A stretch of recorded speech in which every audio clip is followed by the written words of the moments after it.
Sarap ng tubig ko, guys. Katamtaman lang yung ano. Sabi ko muna paiyakin, kumakain lang ako.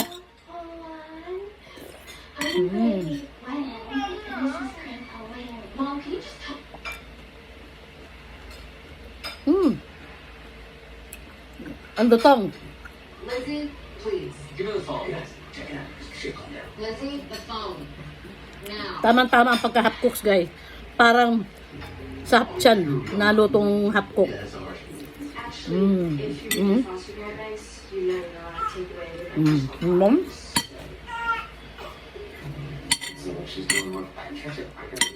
Luto ko yan, guys. Chop suey. Alam mo kulang dito, guys. Sipon.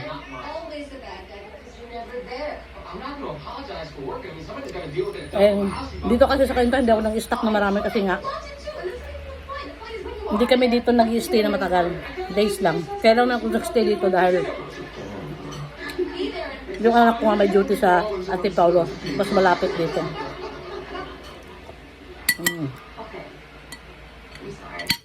Nagmamadali ako kumain, guys, kasi yung apo ko, pinahawakan ko lang sa anak ko na laki, kumakain din. Kukunin ko kasi.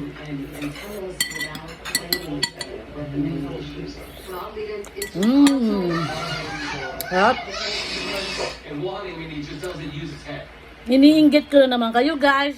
Magluto din kayo ng chop suey na half cook. Ang sarap.